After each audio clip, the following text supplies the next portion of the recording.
What's up everyone, I hope you're having an amazing day. I'm having a great day myself, and today we will be talking about assault rifles. This is a great list of 4 guns, or 5 if you want to be super technical, but they all have their specific uses and fit different play styles in different ways. So I'm Crypt6, you can call me Coach Crypt throughout this Titanfall teacher series. Now let's get started.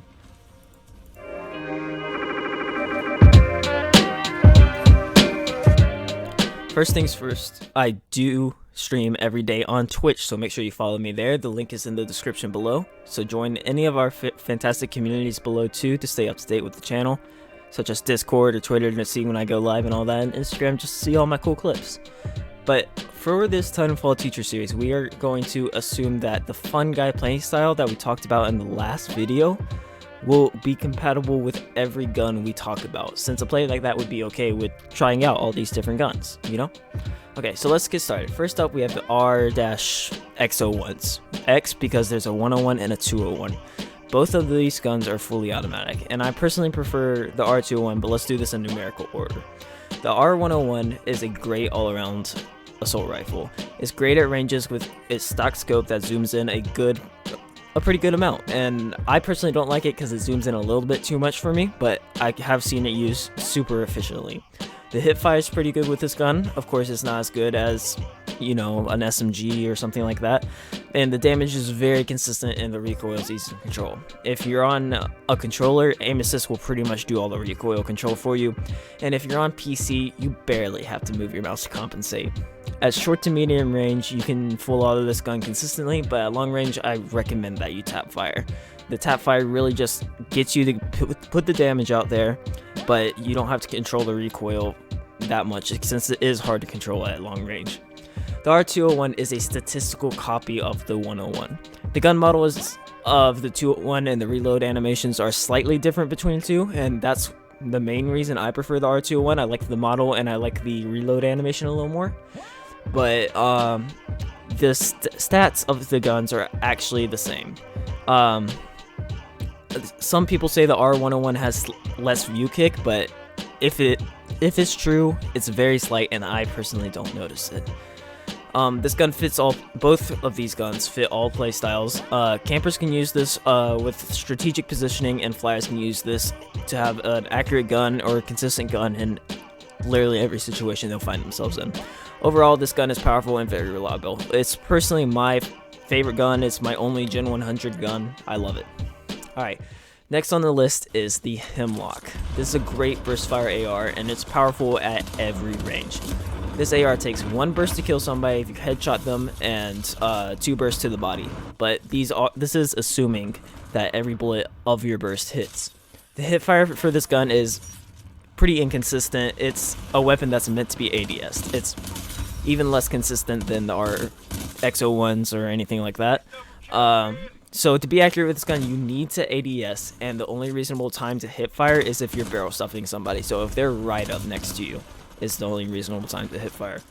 Overall, as long as you're hitting your shots, you're good to go with this gun. If you equip this, I recommend minding your position a little bit more, just so that because you have a higher TTK with this gun, because you have to hit 2 burst fires most of the time. On console, you're really aiming for center of mass, not headshots, so it's going to be a 2 burst most of the time on console. And so the TTK is a little higher than other ARs, so I recommend minding your positioning, making sure you have the advantage in your fights. This gun fits the camper or slow pace style a little bit more than the flyer play style, just because it's a burst rifle and it's always more optimal to use at a distance. This doesn't mean a flyer can't use it efficiently, I know. It would just be wise for a flyer to slow down a little bit and focus on positioning to get the most out of this weapon. Now we have the G2. This is the semi-automatic assault rifle, the only one, meaning you tap the trigger and then 1 shot fires, and you have to keep tapping the trigger to keep shooting. The gun can be pretty effective, especially if you're hitting headshots or you are amping the gun.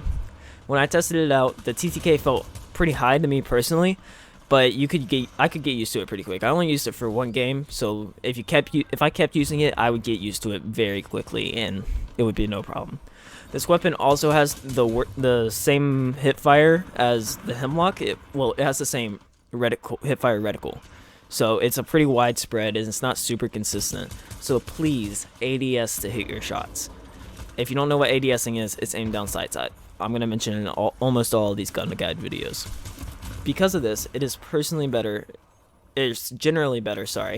if you're not flying around and you're a little bit less mobile. So again, focus on positioning and outsmarting the enemy. Again, this gun suits campers over flyers just due to the lack of hip fire accuracy. Flyers, I recommend you stay away from this in general unless you're down to play a little bit slower than you're used to. Now, the final gun in this category is the Flatline. It's named for its flat recoil pattern. There's almost no vertical recoil to this gun. It's all side to side. So this is the hardest to recoil to control out of all the different ARs. But that's not terrible, you know. You can still get used to it very quick as long as you play a couple games with it and are willing to learn the recoil. The hipfire for this gun is really only good at very close range. Any further and it ends up becoming more unreliable. And you can still hit shots at hipfire at like medium range, but it's very hard.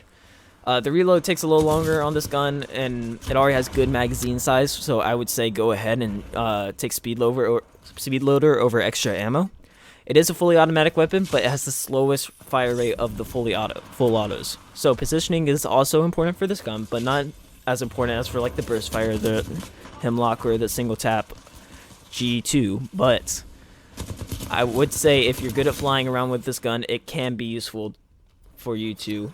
Because if you're barrel stuffing people, you can use the hip fire. And overall, it's a very solid gun. Alright guys, that's my coverage on the different assault rifles and how to fit them with your playstyle. If you found this video useful, like the video, subscribe to the channel. Comment below what gun seems like it will fit you best and why. Remember to join all the communities in the description below.